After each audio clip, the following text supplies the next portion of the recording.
Oceans Round Table. Bienvenidos a este nuevo Roundtable de Oceans Code Experts. Gracias por acompañarnos una vez más. Hoy tenemos una conversación bastante interesante. Creo que sobre todo ahorita cada vez más personas están aprendiendo en el área de tech. Gente quiere aprender mucho de toda esa área, desarrollarse con diferentes tipos de plataformas, códigos, lenguaje, construir proyectos. Y obviamente están buscando cómo abrirse ese espacio en la industria. Ahí viene la gran pregunta, ¿verdad? ¿Qué hace a alguien realmente esté listo para ir a trabajar y aportar dentro de un equipo real? No siempre va a ser tratar de buscar una herramienta, un curso o un stack, ¿verdad? Siempre va a ir esa parte de readiness, de comunicación, de criterio y de cómo una persona puede moverse dentro de contextos reales en el ambiente laboral. Hoy vamos a profundizar un poco en esa parte desde las distintas perspectivas. Creo que va a salir una conversación bastante útil para todas las personas que están buscando trabajo. Acá los invito a hacer una búsqueda también en los roundtables que hemos tenido anteriormente para que vean temas de AI, de QA, de diferentes temas que hemos desarrollado en el pasado para que puedan también abarcar diferentes aristas y no solo la que vamos a ver el día de hoy. Creo que para arrancar sería bueno que conozcamos a la gente que nos acompaña el día de hoy.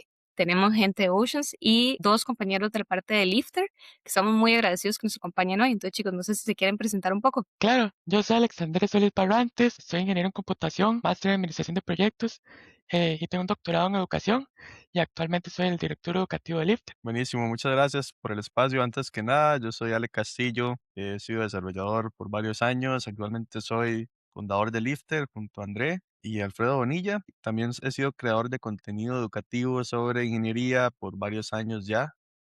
Entonces, muchísimo gusto y gracias por el espacio nuevamente. Bueno, mi nombre es Arthur Howard.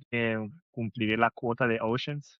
Primera vez en participar en una conversación en este formato, entonces agradezco mucho la invitación. Yo soy psicólogo, me enfatizo en la psicología organizacional y ya llevo aproximadamente casi una década siendo reclutador, con unos 5 a 6 años en IT, en todo lo que tiene que ver con la industria de tecnología. Bueno, yo creo que hay, digamos, hoy en día, ¿verdad? Hay más personas que nunca han aprendido a programar en el pasado, ¿verdad? O han tenido algún proyecto a nivel de código y buscan entrar a la industria tech, aprender habilidades técnicas y estar realmente listo como para aportar dentro, como les decía anteriormente, digamos, de un equipo, ¿verdad? Desde la perspectiva de ustedes, empecemos primero con Lifter y después tal vez con la parte de reclutamiento. ¿Qué están viendo realmente hoy en el mercado cuando hablamos del talento tech emergente? ¿Qué estamos buscando? ¿Qué están explorando los chicos ahora? ¿Dónde ven hoy que hay la mayor brecha entre aprender y realmente ser empleable? Entonces, veámoslo primero como la perspectiva de ustedes de Lifter y después don Arthur nos explica desde la perspectiva de una empresa o un cliente que están buscando y él va a buscar un desarrollador, ¿verdad? Claro, bueno, yo puedo dar mi perspectiva. Yo siento que actualmente han habido muchas cosas, muchos acontecimientos que han cambiado bastante el landscape en general, ¿verdad? Primero estuvo lo de la pandemia que trajo un crecimiento exponencial del mercado. Obviamente después de la pandemia se vino, digamos que una recesión, pero no fue realmente una recesión, fue más como una normalización del mercado, ¿verdad? Porque todas estas empresas que empezaron a contratar como locas se dieron cuenta de que no era sostenible toda esa contratación que hicieron, entonces empezaron los despidos y, y los puestos empezaron a nuevamente normalizarse a como estaban antes de pandemia. Y además de eso tenemos el factor AI, ¿verdad? Que todo el mundo sabe que la AI también ha traído mucha especulación, muchos cambios, pero a la vez mucha especulación extra de, ok, ¿qué será lo que va a pasar? ¿Será que ya no se van a ocupar desarrolladores? ¿Será que los juniors ya son inútiles con herramientas de AI que pueden hacer el trabajo más rápido, etcétera, etcétera? Entonces creo que esos dos factores principalmente han causado que lo que se espera de un junior a nivel de sus habilidades mínimas ha crecido un montón, ¿verdad? Mientras que antes se le pedía a un junior, no sé, créate un CRUD, créate una aplicación sencilla y ya con eso te contratamos. Ahora, al menos lo que yo he notado es que las posiciones junior empiezan a pedir temas o conocimientos que anteriormente eran más de senior, que arquitectura, que clean architecture, que cloud, que CI/CD, cosas de DevOps, ¿verdad? y casi que la barra entre junior y senior dejó de ser conocimientos y pasó a ser meramente experiencia. Entonces se espera como que los juniors sepan todo a nivel teórico y ya después de que entran al trabajo empiezan a adquirir esa experiencia y se convierten en senior, mientras que antes sí había como una línea un poco más teórica que podía dividir un junior de un senior y un mid, ¿verdad? No sé qué opina André. Para mí esa parte es, ya no hay una brecha de conocimiento o de parte técnica, como dice Alec, ahora es más de habilidades blandas. Es una persona, un senior es una persona que habilita procesos, que ya se sienta y completa una tarea y permite a los demás seguir avanzando en este proceso. Un junior es una persona que puede saber el tema, pero no va a dar ese paso extra para ayudar, ese paso extra para habilitar. La diferencia o esos términos donde los dividimos en mid, junior y senior, antes de una brecha muy grande de conocimiento, ahora he visto juniors que manejan AWS al dedillo o manejan tecnologías que uno dice, esto antes era solo arquitectos, antes de, no sé, conectar elementos y pensar algo como más a una escala superior, era un tema que era de arquitectos. Ahora los juniors te pueden llegar a dar conversación de este tema y se le explica en la parte educativa de este tema para que sean adaptables al trabajo, para que ellos puedan manejarse. Pero la diferencia más grande es esta parte de si yo tengo los soft skills, la habilidad de hablar, comunicar, ser transparente de lo que está ocurriendo y comunicarlo con los altos mandos, eso es la gran brecha entre un junior y un senior.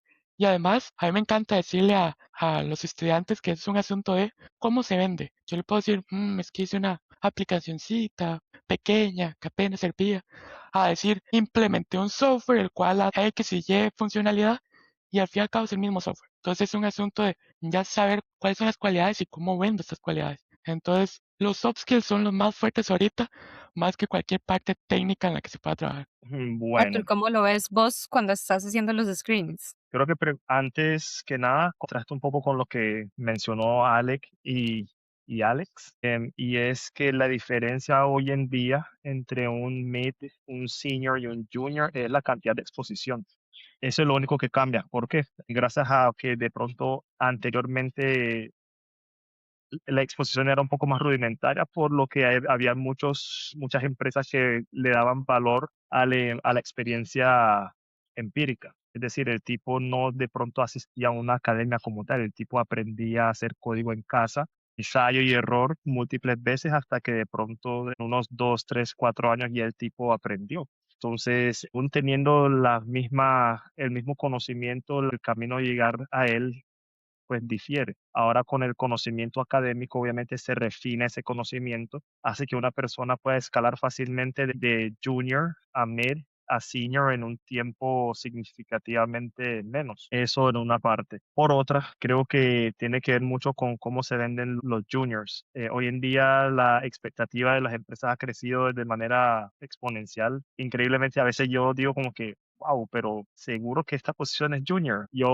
Sí, caemos en eso porque es que tienen tantas cosas, tienen una hoja de vida bastante robusta para una persona que a veces solo la única exposición que ha tenido es académica. Entonces creo que eso es lo que más ha estado impactando ahora mismo el mercado. Están pidiendo hojas de vida muy robustas a una persona con muy poca exposición. Obviamente, como se ha refinado el conocimiento con la academia, con la ayuda de AI, obviamente pueden cerrar la brecha más rápido.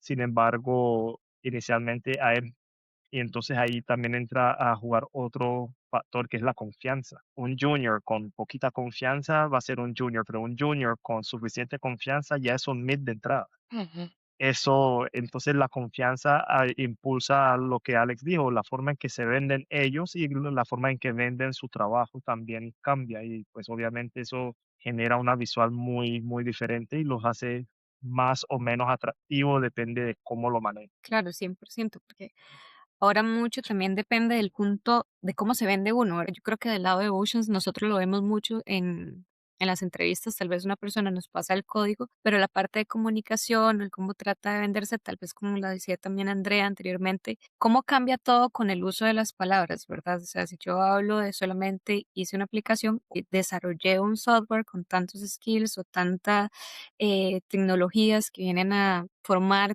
tal, bueno, hay muchas áreas aquí que van a depender de cómo lo vendamos. Yo ahorita me genera otra duda. Vamos a ver, cuando una persona dice que quiere volverse empleable en el área del tech, ¿qué suelen creer que significa eso ustedes principalmente? Andrés, empecemos por vos con tu doctorado educacional. Creo que aquí podemos empezar con un área bastante interesante. Es muy interesante porque la gente cree que la parte de software cree que es una carrera como las otras. A mí me encanta hablar del tema porque yo he tenido eh, jefes y jefes de mis jefes y no han tenido un estudio formal versus eh, cualquier otra carrera. Usted va donde un doctor y dice que no tiene un estudio universitario, usted corre ahí eh, porque es imposible. ¿Por qué nace esto? El software es súper nuevo. Si comparamos el software con medicina, o sea, somos nuevísimos. Y como esto es tan nuevo, hicimos nuestras reglas muy actuales.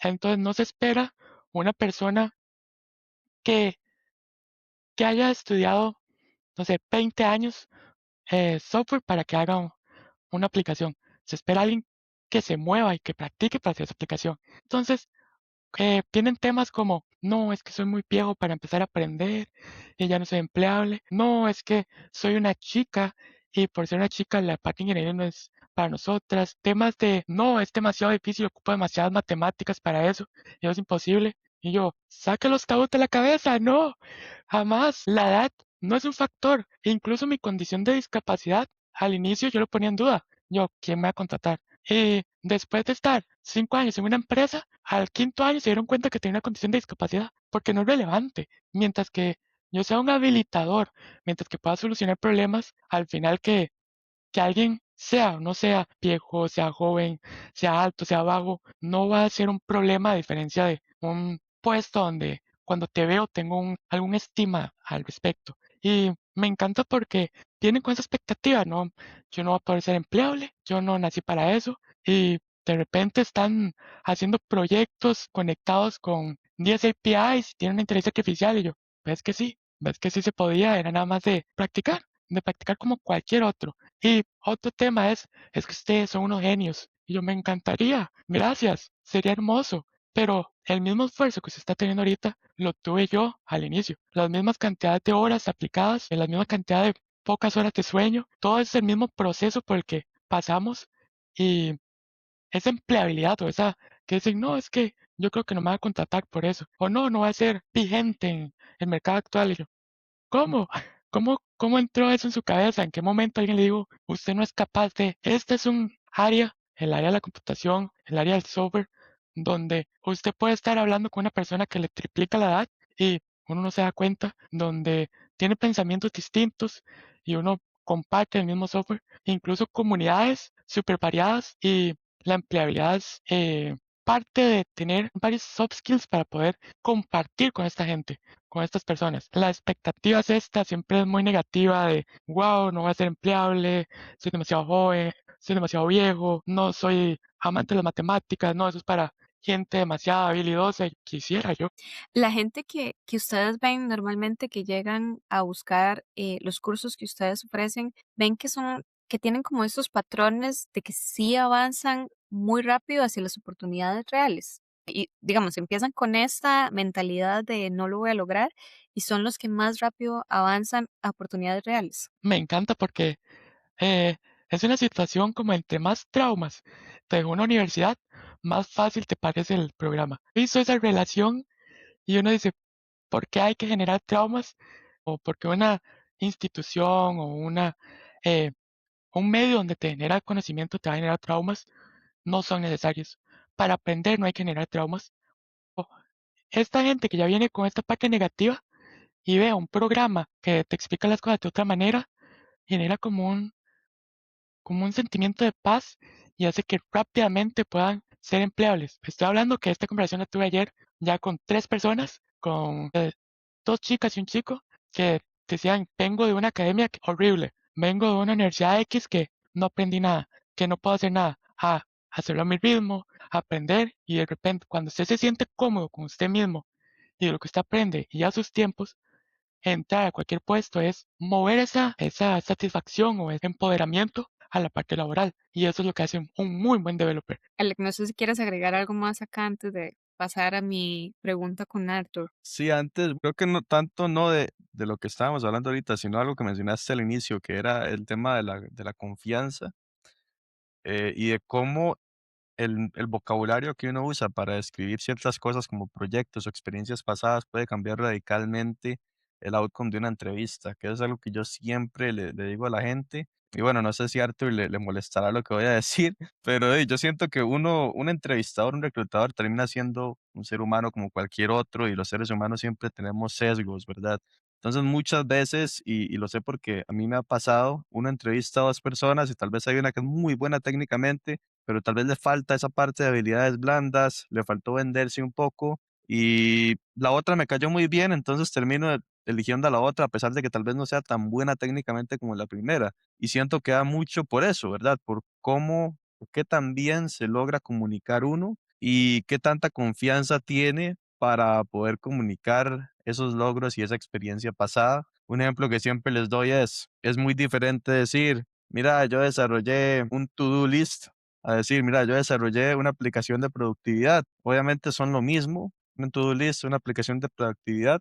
Las palabras que uno usa, pues van a hacer ver el proyecto como más pulido, en algo a lo que uno le metió más amor y muchas veces ese tipo de variaciones son las que hacen que a alguien se le da mejor en la entrevista que a otra persona que tal vez no supo cómo expresar esas cosas correctamente.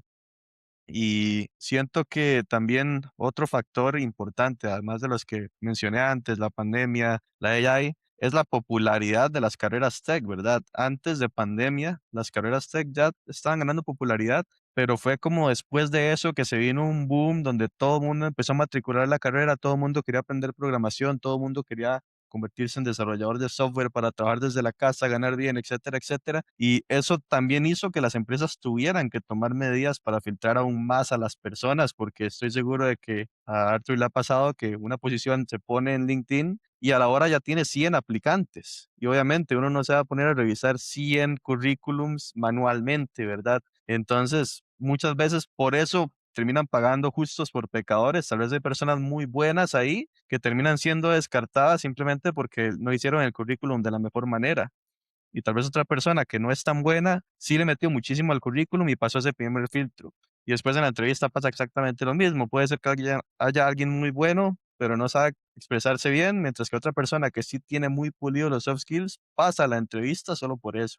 Entonces creo que va muy de la mano con lo que estaba diciendo Andrea. Hay que ponerle mucho a los soft skills y definitivamente aprender cómo venderse, porque al fin y al cabo lo que somos es un producto, ¿verdad? O más bien damos un servicio y como cualquier servicio hay que saber venderlo. Bueno, creo que antes de pasar a lo siguiente, sueno mucho con lo que dijo, con lo último que comentó. Bueno, con dos cosas. Uno, el reclutador no es, pues, es un humano más. Entonces, y lo que nosotros hacemos como para asegurarnos de que de pronto eso haya la mayor objetividad posible es acompañar de pronto la entrevista con un ejercicio técnico. Es decir, no importa que también me caigas, pero si no pasas el ejercicio técnico, podemos ser, como decimos en Colombia, podemos ser llaves, pero si no pasas el ejercicio técnico, pues simplemente no pasaste y punto. Creo que es la manera más objetiva. Obviamente, en un test, sin importar cómo se diseñe, no va a evaluar el 100% de la capacidad de la persona. ¿Por qué? Porque el test entonces está muy restringido. Hay unos tests que no permiten el uso de AI, en cambio tú en tu día a día sí vas a tener uso de ese AI. No vas a poder abrir otra ventana cuando en tu día a día sí puedes abrir otra ventana. No puedes copiar y pegar algo, no puedes hacer un research rápido. En cambio, en tu día a día son cosas a los cuales sí tienes acceso. Por otra parte, lo del resume es importante que los juniors también aprendan eso. Eso es algo que de pronto un conocimiento que vas adquiriendo a medida vayas aplicando a diferentes vacantes. Y es que, por ejemplo, si en tu hoja de vida, ¿no? En tu currículum no está una experiencia que tú has tenido, obviamente no figura en el algoritmo al momento de hacer la búsqueda, ya sea booleana o simplemente colocar un filtro. Entonces el algoritmo te discrimina, es decir, no apareces apareces en menos búsquedas. Entonces, es una invitación también a los juniors a robustecer su currículum. No importa qué tanta exposición haya tenido a un software determinado. Si tuviste 5 meses, hay veces que el cliente busca solamente esos 5 meses, pero nosotros no lo colocamos porque decimos, no, pero solo fueron 5 meses. A veces esos 5 meses es lo que te separa de tener una posición y no tenerla, o de calificar y no calificar. Entonces, a veces subestimamos nuestra propia capacidad o nuestro valor. Eso es como a manera de invitación, pues valoren esos 5 meses, fueron 5 meses de esfuerzo, sea mucho o poco, igual fueron 5 meses que se invirtieron y el tiempo es como dicho en inglés, el currency de más valor en el mundo y creo que eso no se discute con nadie porque lo material pues va y viene, el tiempo pues ya se invirtieron esos 5 meses, no hay forma de recuperar, entonces hay que empezar a darle más valor. Yo creo que aquí también la importancia de que no solo esté el reclutador a veces en las entrevistas, al menos del lado de Ocean, nosotros siempre tratamos que esté una persona que revise el área técnica, o sea, que genere este code test que estaba hablando Arthur, y está la persona también que está viendo cómo hablas, cómo te comunicas, cómo expresas todo lo que has realizado y todo, para tener también ambas perspectivas, porque yo puedo tener una, pero Arthur puede tener otra. Ahí también yo creo que es como ese balance, ¿verdad? Que nosotros vamos desarrollando. Y también los invito en esta parte de, tenemos un round table de que tuvo dos de nuestros reclutadores, Andrei y Eli, que está muy bueno. Tienen mucho material específicamente de este tema, de cómo desarrollar un currículo, cómo lo ven. También los invito para que lo puedan ir a ver. Arthur, ¿a vos qué te genera esa confianza en una persona? O sea, ¿qué vale la pena ver en una persona si aún está en ese proceso de crecimiento? Su postura, la postura de una persona ya me dice qué tipo de persona es.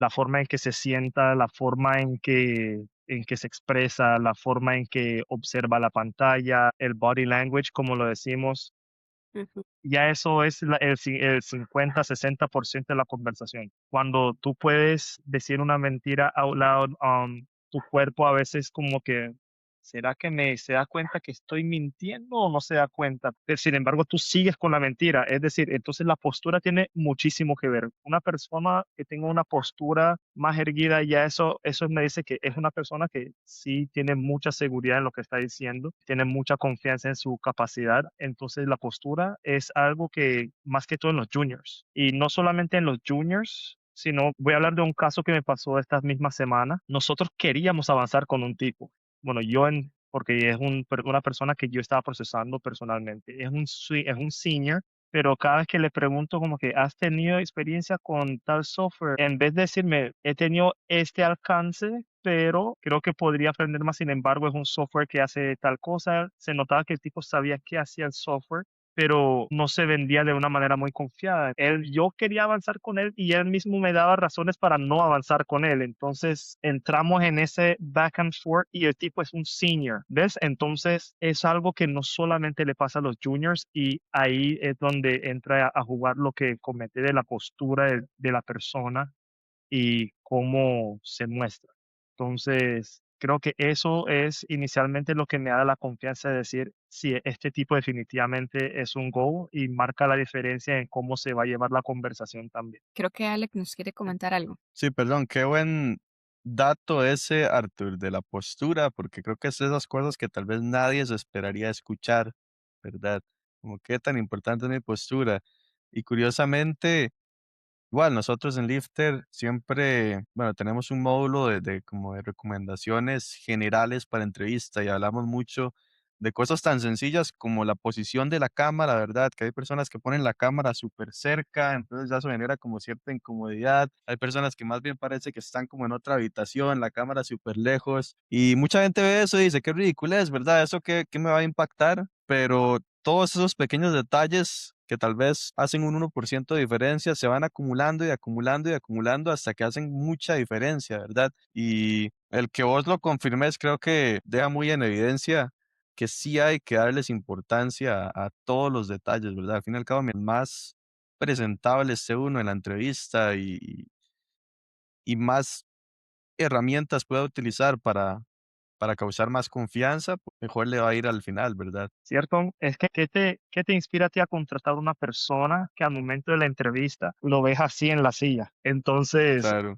son cosas que son muy importantes, y creo que son intangibles, y son de las cosas que le van agregando, le dan como que sumando valor a una persona, En ese porque a la tema, larga contratamos a la persona.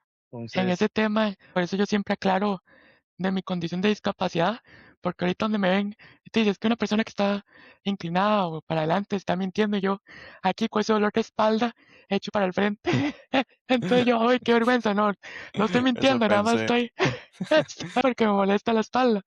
Pero es Qué pecado. importante eh, también a la hora de hacer una lectura de cuerpo, saber las condiciones de la persona y lo que puede hacer. Yo abogo mucho por la parte de la discapacidad, por experiencia propia, por supuesto, y trato de ver esos detalles y me dio mucha risa de, no, no, es que está mintiendo, y yo sí, hey, yo qué vergüenza, cree que estoy mintiendo yo también, y es nada más simple posición por la condición de discapacidad y algo a tomar en cuenta cuando está reclutando y no vaya a ser, o incluso la voz me han dicho que si soy chica, me han dicho que si mi voz estoy resfriado, y yo, no, no, mi voz es un problema de cuerdas vocales, por eso hablo así, y después de X cantidad de tiempo, eh, ya no hablo, empiezo a hablar como así, y no me sale la voz. Y entonces tal vez yo todo el día haciendo charlas o haciendo, dando clases, y llego a una entrevista y yo, hola, ¿cómo está? Y sigo más grande, pero sí, es un tema particular. André,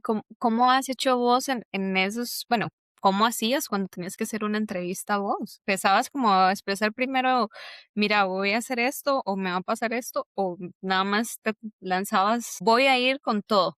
La parte de hablar nunca me ha costado, por dicha. Entonces, yo siempre llegaba directo a explicar, pero no lo puedo poner en ejemplo. Como experiencia, yo no puedo exponer en el currículum mi condición de discapacidad, porque sí o sí me van a quitar. Porque ya hay un prejuicio. Ya ellos te dicen, esta persona va a ser problemática, va a tener condiciones que atender, va a tener que tener otros medicamentos de ayuda. Y sí, pero por afectaciones que tengan como esa, como que tengo que ir a terapia física, etcétera, las compenso con análisis y velocidad. Entonces, en el currículum no se pone porque la gente ya viene con una mentalidad distinta, ya viene como, vamos a hacerlo por protocolo. En cambio, si yo en una entrevista les comento, sí, yo tengo una condición de discapacidad y he hecho, a Alex le sorprendió mucho cuando le conté, y he hecho cosas, automatizaciones en mi casa para solventar mi necesidad, ok, tiene un problema y está metiendo su problema eh, a la misma entrevista en donde está mostrándome cómo con su problema puedo hablar de la parte tech, meter con las cosas que estamos ahorita solventando. Y hace que mi mentalidad cambie. En lugar de ver como una desventaja para ustedes sentarse en una silla normal, es muy fácil, es un pensamiento de levanto nalgas, bajo nalga, me senté. Yo tengo que hacer un análisis de cómo llegan mis nalgas a esa silla, a quién le pido ayuda, los riesgos que puedo llegar a tener para llegar a esa silla, la comodidad que va a tener esa silla y lo que voy a enfrentar a futuro por esa silla. Entonces ese pensamiento tan amplio y crítico hace que cuando lo mueva el software sea una muy buena herramienta, es como un superpoder, pero se comenta en entrevista y se muestra de esta manera, no como un, ay, pobrecito yo, vamos a tener que hacer esto, sino ocupo a esta persona y voy a hacer todo lo necesario para tener a esa persona. Eso conlleve artículos personales, eso conlleve tiempo para ir a terapias, pero esa persona va a agregarle más de lo que esperaba una empresa. Entonces se vende de una manera distinta. Creo que ahí me das una excelente apertura a mi siguiente tema, que es de aprender a aportar, ¿verdad? ¿En qué momento creen ustedes que, digamos, una persona deja de ser no solo alguien que aprende, sino que empieza a convertirse en una persona que puede aportar en el ambiente laboral, en todas las áreas? O sea, veámoslo desde el área de ustedes que ven todos los chicos que llegan con diferentes problemas a querer desarrollarse en el área del tech. Y Arthur, de tu lado veamos lo del área del reclutamiento. O sea, ¿cuándo pasa eso? O sea, ¿en qué momento una persona rompe ya esa barrera? nosotros vemos, lo que nosotros hacemos propiamente en reclutamiento es evaluar la brecha. ¿Qué brecha? La brecha que está, o sea, está en dos columnas. Uno, es lo que espera y quiere el cliente. Otra columna es lo que tiene el candidato. Nosotros evaluamos esa brecha y qué tan rápido creemos que el candidato pueda cerrar esa brecha. Obviamente, la capacidad y la velocidad con que él va a cerrar esa brecha se traduce uno pues a su curva de aprendizaje y obviamente esa curva de aprendizaje tiene un tiempo promedio, pero el conocimiento que tiene esa persona hace que esa curva pueda atravesarse en un ritmo de tiempo más demorado o pues más rápido. Entonces, eso nosotros lo vemos así. Pero de que una persona aporta desde el primer día, siempre aporta, obviamente en menos medida de lo que de pronto espera el cliente, pero la idea es que se vaya acogiendo, aprendiendo y pues a medida que va aprendiendo y empapándose de cómo hace el proceso el cliente, porque otra cosa, por ejemplo, mi curva de aprendizaje en Oceans fue un poquito compleja aún con casi una década de experiencia en reclutamiento, porque una cosa es reclutar y otra es reclutar al estilo Oceans, por ejemplo. Entonces, una cosa es, tú puedes ser un senior con 20 años de experiencia, pero una cosa es ser un senior en, qué sé yo, en Lifter y otra cosa es ser un senior en Oceans. Las varas son diferentes, son empresas diferentes, son procesos diferentes, entonces eso. Entonces, para nosotros en reclutamiento, una persona aporta desde el día de su onboarding, esa persona ya está aportando. El conocimiento siempre lo he considerado, bueno, esto ya es más una opinión personal, pero el conocimiento es una calle de dos caminos. Y yo aprendo de ti, tú aprendes de mí. Entonces, yo estoy aprendiendo de ti desde el primer día de tu onboarding, yo estoy aprendiendo y también enseñando al mismo tiempo. Entonces, así es de pronto como lo vemos desde el punto de vista de reclutamiento. ¿Qué opinas, Alec? Bueno, sí, estoy de acuerdo con que una persona siempre puede aportar valor, ¿verdad? Porque si uno sabe las bases de programación, por ejemplo, hemos tenido estudiantes que vienen entrando y por allá resuelven bugs, ¿verdad? No sé, encuentran un bug, les salió un error en una página web, entonces se metieron a inspeccionar el elemento y vieron un problema con el request, entonces ya eso les dio una idea de cuál era el bug y nos lo pasaron y en efecto tenían razón. O incluso que nos cuentan, mira, es que en el trabajo yo estaba dándole soporte a un cliente y salió un error que normalmente tendría que escalar, pero vi que era de código y se lo solucioné. Entonces, pues sí, valor siempre se puede aportar, como dijo Arthur también, el tema está en qué tanto valor como para que sea algo rentable para una empresa. Y curiosamente creo que ahorita, a pesar de todo lo que hemos estado hablando, de que la barra ha subido un montón, de que se ocupa más conocimiento, es el momento en el que un junior puede aportar más valor que nunca antes, en mi opinión. ¿Por qué? Por la AI. Porque la AI potencia a las personas y mientras que antes un junior tal normalmente no se le ponía a hacer features nuevos, porque normalmente un feature nuevo requiere de de mucho planeamiento, mucho código escrito, de mucho testing. A los juniors lo que se les daban eran tareas pequeñas que nadie quería hacer. Actualmente esas tareas pequeñas la AI las puede hacer, pero también sucede que un junior ahora también puede sacar features nuevos justo por el mismo motivo. Con la AI pueden apalancarse, pueden tener, digamos que un senior o digamos no un senior, un mid ahí a su lado apoyándolos en todo momento y se complementan muy bien porque la AI comete muchos errores por la falta de pues contexto humano y el junior probablemente cometería muchos errores por la falta de conocimiento técnico. Entonces, si sumamos junior y AI, se logra un manejo de las herramientas muy sofisticado para el nivel de conocimiento que tiene el junior. Y en efecto, hemos estado haciendo pruebas, de hecho nosotros, en las que nosotros mismos hemos puesto estudiantes a trabajar en proyectos que tenemos internos y la productividad que hemos logrado con juniors y las herramientas de AI en unión ha sido increíble. O sea, hasta nos ha superado nuestras propias expectativas. Y es una lástima, ¿verdad? Porque creo que las empresas tal vez les sigue dando mucho miedo a eso, ¿verdad? Darle tanto poder a un junior y con toda razón, pero a la vez siento que es una muy buena oportunidad.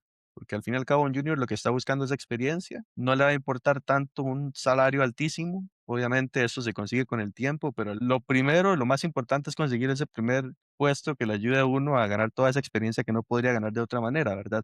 Entonces, si uno combina esa necesidad de las personas de ganar experiencia con estas herramientas de AI que les pueden ayudar a sumar un montón de valor al equipo, creo que se puede hacer un punto de simbiosis muy bueno entre las empresas y estas personas que vienen entrando al mercado. Pero sí, eso es como lo que he visto, esa es mi opinión, habría que probarlo, pero en general creo que sí estamos en un punto en donde se puede aportar bastante valor independientemente del nivel que uno tenga. Creo que otra cosita, el valor que uno puede aportar depende también del estado y la necesidad que tenga el cliente en el momento. Por ejemplo, si es un proyecto ya avanzado y necesitas a alguien que pueda entrar y asentarse como que en esa parte crítica de inmediato, obviamente la mejor opción o la opción más viable y rentable va a ser apuntar para un senior. Pero si el proyecto está como que en fase inicial, obviamente tranquilamente podría seleccionar a alguien más junior. ¿Por qué? Porque va a tener ese tiempo de ir creciendo a medida que avance el proceso, el proyecto. Entonces, también depende de en qué estado está el proyecto en el cual vayas a abordar a esta nueva persona. No está en un estado crítico. Ya obviamente ahí sí es necesario abordar a una persona pues con más bagaje técnico, pero si está en una fase inicial, no vería problema alguno en reclutar tal vez un junior o un mid si de pronto no quieren bajar mucho la vara o si quieren a alguien que pueda trabajar con mínima supervisión, pues también. Entonces, chicos, ¿qué creen ustedes que debería empezar a hacer una persona? ¿Qué deberíamos de empezar a construir, verdad? Para generar mejores oportunidades mañana. Desde el lado de uno como yo buscando un trabajo en el área de tech o Arthur, vos que tienes el contacto con el cliente, con los chicos, ¿qué les recomendarías que construyan para que en su proceso de un screening y proceso de reclutamiento generen esas oportunidades o se abran ese camino, que hagan la diferencia? ¿Qué les dirían ustedes? Esto es una norma, es algo que me he encontrado con muchos juniors y es que creen o vienen con la idea de que mientras más tecnología sepa, mejor me va. Eso está un poquito alejado de la realidad como tal. ¿Alejado en qué sentido? Es que cuando el que mucho abarca, poco aprieta, como dicen los viejos, entonces conoces muchas, pero no eres experto en ninguno. Entonces hay muchas personas con 5 o 6 años de experiencia y no logran llegar a ser seniors en ninguna de las herramientas que saben. ¿Por qué? Porque entonces expanden demasiado su banda y pues obviamente científicamente comprobado no absorbemos el conocimiento de manera eficiente de esa forma. Yo les recomendaría, si les gusta el front, dedíquense al front, traten de casarse con máximo con tal vez 2 frameworks, obviamente JavaScript y TypeScript es la Biblia para un frontend, pero no traten de abarcar todos los frameworks del front porque entonces les va a suceder eso o entonces les gusta el front, pero también les gusta el back. Entonces, si van a hacer full stack, cénsense con 2 tecnologías, una del front, una del back y pónganle la ficha a esos dos. Cuando ya sean seniors en eso, si de pronto salga una nueva, pues también vale la pena aprender de lo nuevo, que eso es lo que tal vez hace que la nueva generación de desarrolladores llegue o alcance un nivel más competitivo en un periodo más corto de tiempo que los antiguos, toda la ayuda que puedan llegar a tener. Pero sí, mi recomendación para un junior es no trates de abarcar tanta, tantas tecnologías al mismo tiempo. Coge una, vuélvete maestro de ese. Al momento de ya tú llegar a ser senior en ese, entonces ya tienes espacio para aprender de otra y así sucesivamente. Arjun, yo tengo una pregunta y bueno, estoy totalmente de acuerdo con lo que decís, siento que pasa, pero a la vez entiendo por qué la gente piensa así. Es que obviamente si yo estoy haciendo mi currículum y pongo lenguajes de programación, no sé, JavaScript y ya, frameworks, React y ya, pues eso ya me genera cierta inseguridad, como de qué más pongo, ¿verdad? Entonces ahí entra la necesidad de tengo que aprender más cosas para poder agregar más en este papel y que no quede en blanco. Entonces, qué recomendaciones le darías a alguien para poder apelar más por la calidad que la cantidad, que es lo que estabas diciendo, pero a la vez poder demostrar esa calidad, ¿verdad? O sea, como yo en mi currículum, a pesar de poner pocas tecnologías, puedo demostrar que realmente soy muy bueno en esas pocas tecnologías en las que puse, en esas A ver, pocas tecnologías que puse. hay que buscar complementos. Por ejemplo, GraphQL o cosas así no es otro lenguaje de programación, pero complementa. ¿Por qué? Porque entonces se involucra en un proceso como por ejemplo de un consumo de APIs en otro formato.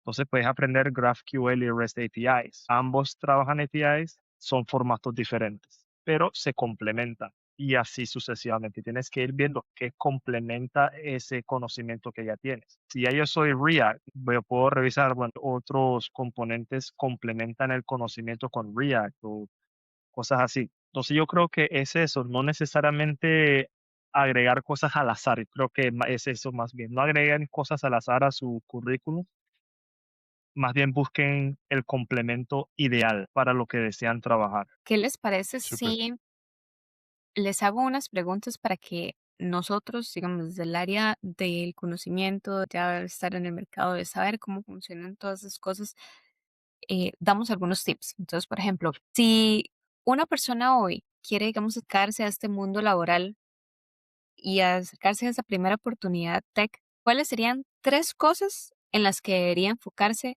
desde ya? Yo diría que, bueno, definitivamente el enfoque sería muy distinto, ¿verdad? Si vos sos alguien que viene desde cero y quiere hacer la transición a tech, lo primero que deberías trabajar es en esos conocimientos, ¿verdad? Porque sin conocimientos no vas a lograr absolutamente nada. ¿Y a qué me refiero con conocimientos? Pues en tener muy buenas bases de lógica. Eso solo se puede conseguir practicando, no hay una fórmula mágica, no hay un libro que vos te lees y ya te genera lógica, no, tenés que practicar, tenés que sufrir un rato hasta que eventualmente ya la conseguís. Y una vez que tenés esa lógica formada, o más bien mientras vas formando esa lógica, ir aprendiendo sobre las bases que componen cualquier tipo de software, ¿verdad? Variables, ciclos, orientación a objetos, estructuras de datos, algoritmos. Son cosas que se pueden ir aprendiendo, como dije antes, mientras vas desarrollando la lógica. Y una vez que ya tienes esas bases, pues ahí ya entraría la parte que estaba hablando Arthur de agarrar una tecnología y aprenderla a profundidad. Y ya una vez que uno tiene esas tres cosas, ¿verdad? Lógica, buenas bases teóricas y algún conocimiento práctico en alguna tecnología que sí sea demandada en la industria, pues creo que ya entra al otro avatar del que estábamos hablando, que es, ok, ya tengo los conocimientos, pero no encuentro trabajo, ¿qué tengo que hacer? Bueno, lo que recomiendo es optimizar muy bien tu presentación como profesional. Eso me refiero a, ok, cómo se ve tu currículum, cómo se ve tu LinkedIn, tenés portafolio, cómo está tu GitHub, todas esas cosas que las personas van a ver o que van a tener como primera impresión una vez que estás aplicando un trabajo, eso tenés que tenerlo muy afilado para lograr destacar de todo el montón de personas que vienen entrando al mercado y están aplicando al igual que vos, ¿verdad? Después, la parte de las entrevistas, que también estábamos hablando al inicio, creo que a mucha gente se las come eso. Antes era un poco más sencillo, porque como antes no había tantas personas en el mercado, llegar a una entrevista y para aprender era más fácil, ¿verdad? Uno tenía más entrevistas más rápido, podía aprender más rápido. Entonces ya uno no puede darse el lujo de pegar, valga la redundancia, de pegar una entrevista para ir a practicar. No, si vos pegas una entrevista, tenés que ir full preparado para esa entrevista. Y la única manera de hacer eso es teniendo roleplays, ya sea con familiares, con amigos, que estén como en ese mismo path, buscar tips, mejorar todo lo que estábamos hablando antes de tu postura, de cómo te comunicas, de cómo explicas conceptos complejos a personas no técnicas. Todo eso entra en juego en la entrevista. Y por último, el volumen. Creo que igual va al mismo punto clave que es de que ahorita hay mucha gente en el mercado. Yo no considero que esté saturado per se, pero sí está saturado de mucho spam, de muchas personas que están aplicando y tal vez ni siquiera saben cómo programar absolutamente nada. Entonces hay que aplicar mucho y para tener el volumen suficiente para empezar a pegar entrevistas consistentemente, uno tiene que dedicarle muchísimo tiempo. Y creo que también las personas no suelen tener eso tan claro. Piensan que aplicando un trabajo por semana van a pegar algo y ya la cosa no funciona así. Uno tiene que sentarse, dedicarle unas 3 horas diarias a buscar posiciones. No se trata de enviarle el currículum a todo lo que aparezca, se trata de buscar posiciones estratégicamente y aplicar estratégicamente, enviar el currículum, buscar reclutadores, contactarlos, hacer networking. Y no es fácil, ¿verdad? Claramente no es fácil, pero creo que sí es necesario a cómo está el mercado en este momento. Conectar con personas del, del círculo en el que estás buscando también es una buena forma porque consigues más exposure, te ven más personas, obviamente, las más personas tengas en tu network, o sea, mientras más conexiones tengas, la gente a veces subestima eso. Tener muchas conexiones obviamente hace que seas mucho más visible. Mientras más conexiones tengas, más visibilidad. Entonces es súper importante también conectar con muchas personas, de preferencia, personas en el área en el cual tú estás buscando también. Y pues sí, Sí. Desde ese punto de vista que acabas de decir, desde el área de marketing también se dice, o una de las recomendaciones es que para su perfil de LinkedIn es tener al menos 10 conexiones al día, mínimo. Justamente el círculo donde vos quieres desarrollarte. Y Y eso a agregar veces es mínimo. todo, agregar todo tu conocimiento todo conocimiento o todo con lo que hayas tenido exposición a tu currículum para asegurarte que obviamente figures en el algoritmo. A veces no figuramos en el algoritmo adecuado por no colocar todo nuestro conocimiento en el currículum. Obviamente va a haber mucha gente que va a decir, hombre, pero es que va a quedar demasiado robusto el currículum.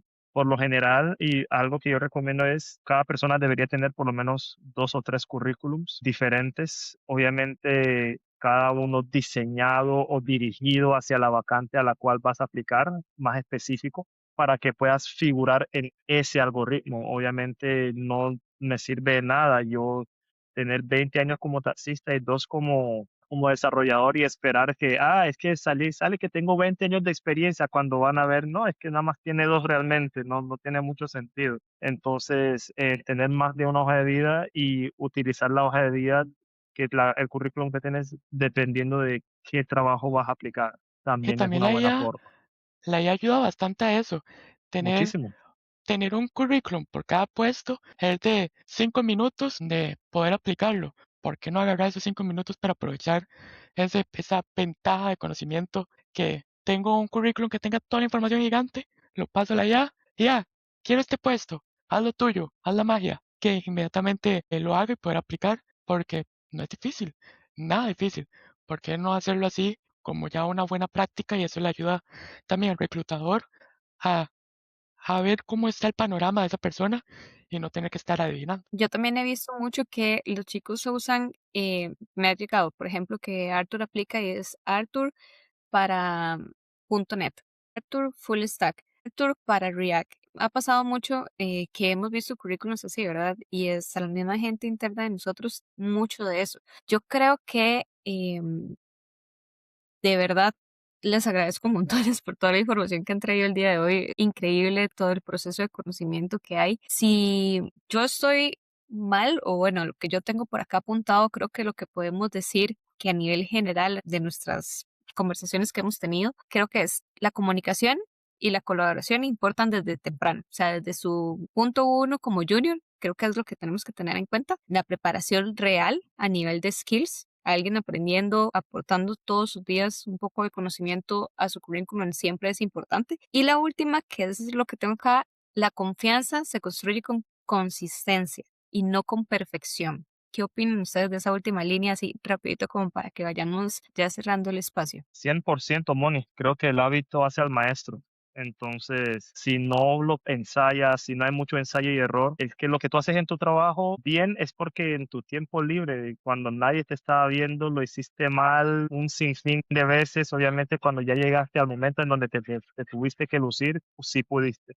Entonces, sí, en definitiva, en la repetición y la práctica es lo que más ayuda en cuanto a eso. Nadie nace aprendido, definitivamente es un proceso. Hay curvas más pronunciadas que otras y aceptarlo también es parte del proceso. Hay gente que nos cuesta más un tema que otro. Nadie es un tonto de, "Ay, no, no he aprendido esto en una semana. Practique, practique." Y a mí me gusta siempre decir que un espejo o tu mascota es tu mejor aliado, tu mejor maestro para practicar esto, porque es donde puedo hablar, puedo decirle un montón de cosas y no me va a juzgar.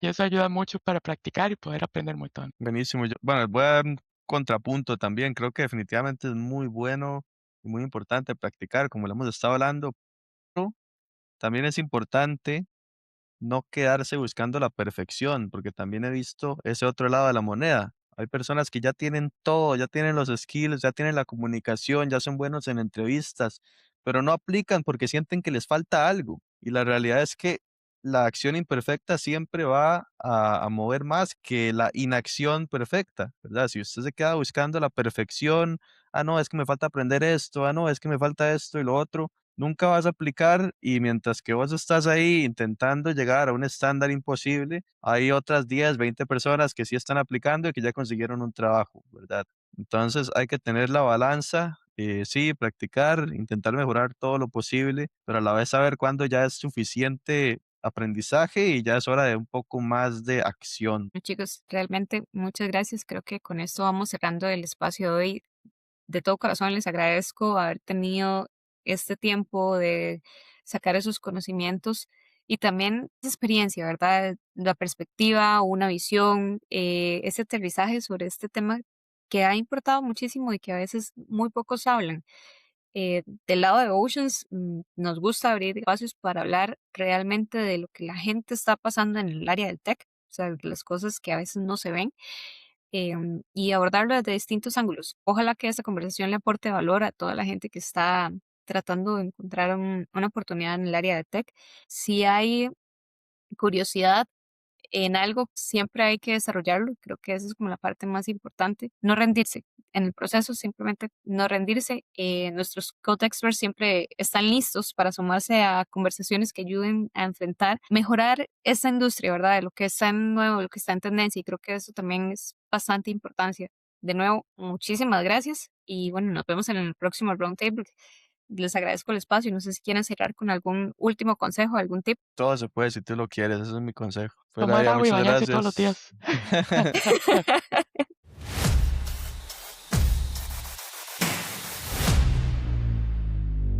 Ocean's Round Table.